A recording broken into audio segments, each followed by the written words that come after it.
জুবিন গাৰ্গৰ গোটেই ঘটনাটোত আমি ন্যায় প্ৰদান কৰিবলৈ বদ্ধপৰিকৰ আৰু তাৰ পৰিপ্ৰেক্ষিতত আমি কাকো ৰেহাই নিদিয়াকৈ আমি এটাৰ পিছত এটাকৈ গ্ৰেপ্তাৰ কৰিছো আৰু মই বিশ্বাস কৰোঁ যে অসম পুলিচে নিৰ্ধাৰিত সময়ত চাৰ্জশ্বিট দিবলৈও সক্ষম হ'ব। আমাৰ তদন্ত আকাংক্ষিত হিচাপে আগবাঢ়িছে। ছিংগাপুৰৰ লোকসকল নহা বাবে আমাৰ কিছু সমস্যা হৈছে, কিন্তু তাতো আমি যা যোগাৰ বা তেওঁলোককো আমি কেনেকৈ আনিব পাৰোঁ তাৰ ব্যৱস্থা আমি কৰি আছো। কিন্তু অসম চৰকাৰে জুবিন গাৰ্গৰ গোটেই ঘটনাটোক লৈ আমি অত্যন্ত সিৰিয়াছ। আমি নিশ্চিতভাৱে আমি ন্যায় প্ৰদান কৰিম আৰু আমি আদালতৰ সন্মুখলৈকে অভিযুক্তসকলক লৈ যাম। সাধাৰণতে আমি 3 মাহ আমাক সময় দিয়া হয়। 3 মাহ সময়তকৈ আমি বেছি সময় নিবিচাৰিম। নিৰ্ধাৰিত সময়ৰ ভিতৰতে আমি চাৰ্জশ্বিট দিবলৈ চেষ্টা কৰিম, যাতে ঘটনাটোৰ গোটেই তদন্ত পুলিচে কৰাৰ পিছত ঘটনাটোৰ বিচাৰ যাতে আদালতৰ মজিয়াত হ'ব পাৰে। আৰু আমি একেবাৰে নিশ্চিত যে আমি জুবিন গাৰ্গক ন্যায় প্ৰদান কৰিবলৈ সক্ষম হ'ম। অসম আৰক্ষী ছিংগাপুৰত যাব নোৱাৰে, কোনো দেশৰ কোনো আৰক্ষী ক'তো যাব নোৱাৰে। সেই দেশৰ আৰক্ষীয়ে সহায় কৰে।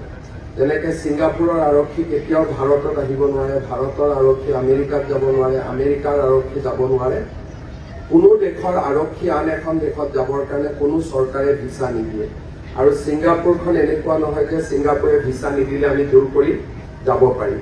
আৰু কিন্তু ছিংগাপুৰ আৰক্ষীয়ে আমাক সহায় কৰিব বুলি আমি নিশ্চিত। তেওঁলোকক আমাকতো বিশেষ নালাগে, ভিডিঅ' ফুটেজ লাগে, হোটেলৰ ভিডিঅ' ফুটেজ লাগে, ইয়াতখনৰ ভিডিঅ' ফুটেজ লাগে আৰু ছিংগাপুৰৰ যিজনে ক্ৰুজখন চলাইছিল তেওঁলোকৰ সাক্ষী লাগে।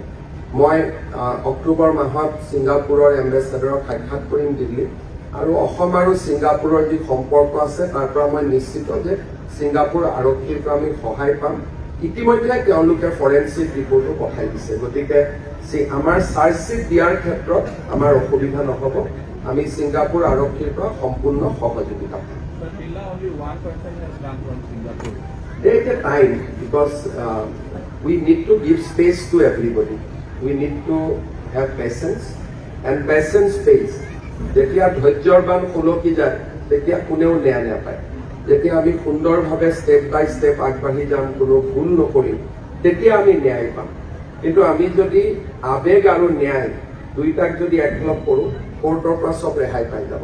গতিকে আমি আবেগিক মানুহ, আবেগৰ স্থানত থাকিব, কিন্তু পুলিচে মেথডলজিকেলি কাম কৰিব লাগিব।